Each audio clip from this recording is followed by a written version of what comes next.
Attention, si votre rythme cardiaque augmente, c'est normal. Mathieu Bock-Côté pense et parle plus vite que son ombre. Alors, constitution. Il fut un temps où ce mot habitait la vie politique québécoise, tout le monde en parlait.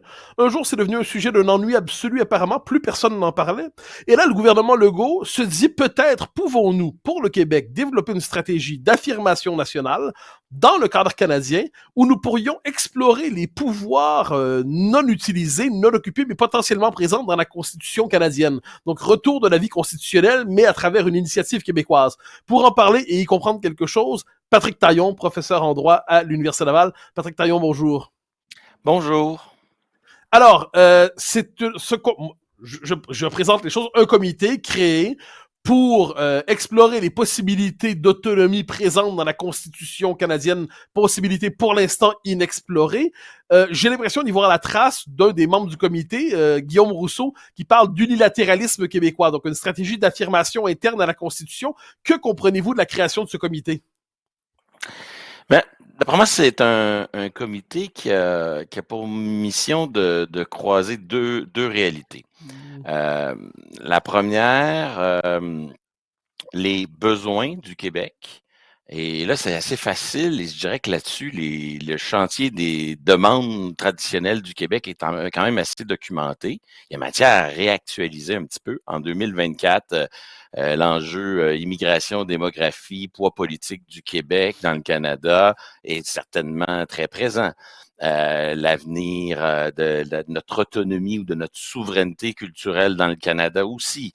Le pouvoir fédéral de dépenser, c'est très certainement une priorité. Donc, sur le fond des choses, évidemment, le Québec, sa vision, la liste des changements que l'on aimerait au régime canadien, elle est longue. Mais si on avait identifié où sont les tumeurs cancéreuses auxquelles il faut s'attaquer avec urgence, je pense que ça fait partie d'un volet important du travail du comité, identifier des priorités. Mais je pense qu'il faut aussi les croiser avec une autre donnée qui est très importante. Je vais l'appeler celle-là, celle de la faisabilité procédurale. Donc, le comment. Et ça, on le décode déjà en lisant le projet nationaliste de la CAQ là, qui avait été élaboré avant leur prise, avant leur arrivée au pouvoir. Bon, c'est un document assez mince, mais quand on le lit en ayant, je dirais, cette idée que c'est un document qui ne propose pas de grand soir constitutionnel. Donc, je serais très surpris que le comité arrive dans une logique là, de tout ou rien, de voici un paquet minimal, un peu comme Robert Bourassa qui prétendait avoir canalisé les demandes minimales. Je pense qu'au contraire, on va être dans une logique d'embrasser toutes les demandes traditionnelles du Québec, mais peut-être de hiérarchiser parmi ces demandes-là. Et la hiérarchisation, elle se fait, comme je disais, en fonction des besoins contemporains urgents, mais aussi de la faisabilité procédurale. Et c'est pour ça qu'on va entendre de plus en plus parler de la différence entre des changements unilatéraux, des changements bilatéraux, puis des changements multilatéraux. Mais c'est pas si compliqué. L'unilatéral, c'est ce qu'on peut faire facilement, c'est ce qu'on peut faire seul. Et là-dessus, le Québec est un petit peu en contradiction avec lui-même. C'est-à-dire que les réformes qu'on est capable de faire sans Ottawa, comment se fait-il qu'on les a pas faites avant? Et ça, c'est probablement le chantier où le comité pourrait davantage nous surprendre ou en tout cas pour arriver avec des changements, des propositions qui seraient à la fois faisables à court terme et qui pourraient quand même être intéressantes. Puis après ça, il y a le volet bilatéral. Par exemple, le bilatéral, c'est la modification des commissions scolaires au Québec qui comme permis une forme d'amendement constitutionnel sur la laïcité, si je peux dire. C'est pas rien. Ça s'est fait seulement avec Ottawa. Mais le bilatéral aussi, des fois, c'est aussi une simple entente administrative qu'on peut négocier, mais qui peut produire des changements importants, notamment en immigration. Et enfin, ben, le multilatéral, c'est un peu ce qu'on a connu à l'époque de Meach et de Charlottetown. Et là, on peut s'attendre que quand on croise à la fois les priorités pour le Québec d'aujourd'hui et la faisabilité procédurale, ben, les questions qui relèvent des changements compliqués, multilatéraux, probablement, on peut déjà anticiper qu'ils seront identifiés, mais peut-être pas priorisés, pour des raisons évidemment Alors, politiques. Alors, je vais étiqueter, vous êtes évidemment pas obligé de reprendre les étiquettes que je vais prendre, mais moi, je vois là-dedans une espèce de sous Bélanger Campo, et un sous rapport à l'air. Donc, cette idée qu'on fait une initiative dans le cadre d'une doctrine qui a cette originalité, c'est-à-dire, puisqu'il n'y a pas de package, pour reprendre votre formule, puisqu'il n'y a pas une liste formelle de revendications essentielles, puisqu'il n'y a pas d'horizon, eh bien, il n'y a pas de défaite possible. Donc, on peut toujours se dire que, ah ben non, on nous a pas dit non, c'est simplement que ça s'est pas encore fait. Donc, se délivrant de toute échéance dans la possibilité de modification constitutionnelle significative s'inscrivant dans la tradition longue du Québec, eh bien, on se délivre de la possibilité de l'échec et dès lors de réagir s'il y avait un échec. Ce ne sont pas vos mots, je précise, ce sont les miens, mais je me demandais si cette analyse vous semble pertinente. Oui. Ben, évidemment que c'est pertinent, mais moi, je voudrais insister sur le fait que contraire. Du moment où il n'y a pas de grand soir, c'est vrai qu'il n'y a pas d'échec, mais en même temps, c'est qu'il y a un chantier constitutionnel permanent. On ne peut pas, comme peuple, dire ça, c'est une affaire qu'on s'occupe à temps partiel.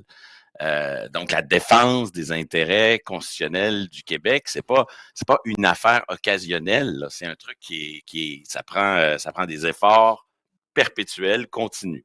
Et je pense qu'il y a aussi un contraste avec Bélanger-Campo et le rapport à l'air.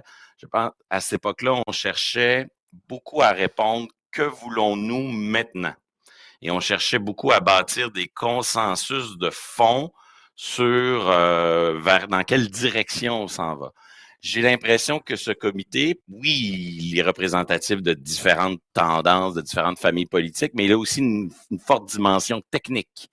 Il y a un collègue fiscaliste, il y a des collègues constitutionnalistes. Et donc là-dessus, est-ce qu'on n'est pas un peu davantage, en partie, un mélange de la commission Séguin sur le déséquilibre fiscal, un mélange de poursuivre la stratégie déjà entreprise par le ministre Simon-Jolin Barrette de modification unilatérale qu'il avait fait là, dans son projet de loi sur la langue.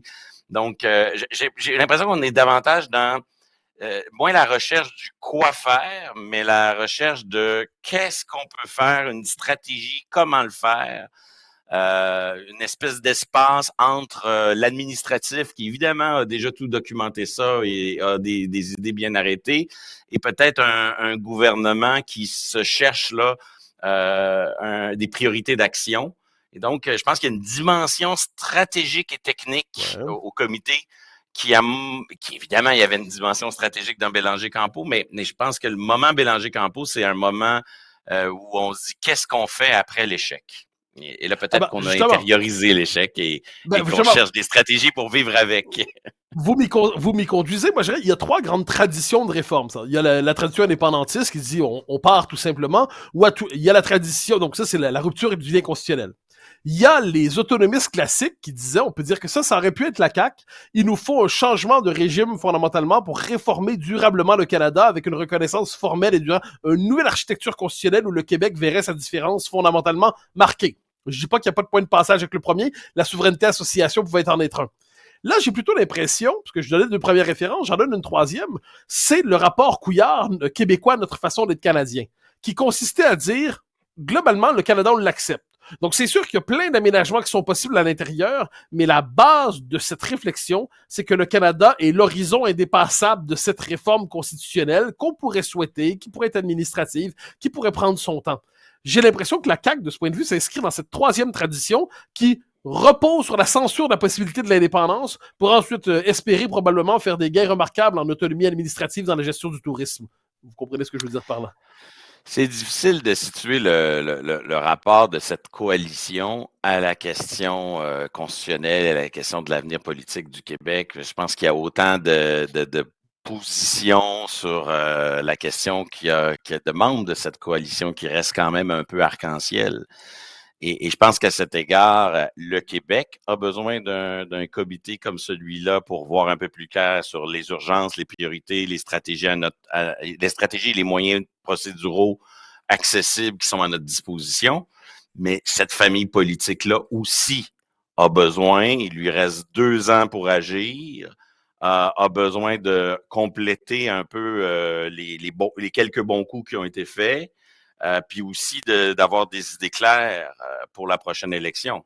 Donc, c'est clairement pas un comité partisan, c'est pas à l'intérieur de ce parti-là, mais faut pas être naïf. Pour le gouvernement Legault, ce qui va ressortir de ce rapport-là, ça peut être un buffet dans lequel on peut piger une action rapide d'ici la prochaine élection, mais aussi des orientations sur une question où je pense qu'il faut être honnête, là, le concept même de coalition fait en sorte qu'on peut, on peut être dans le post-souverainisme, dans l'adhésion inconditionnelle au fédéralisme, dans une indifférence à l'endroit de la question nationale, au contraire, dans la volonté de défendre les intérêts du Québec avec pragmatisme. Il y a autant de versions du caquisme constitutionnel qu'il y a de ministres, au fond, au Conseil des ministres. Et peut-être que sur ce point-là, la réflexion qui s'offre là sera aussi salutaire pour cette famille politique.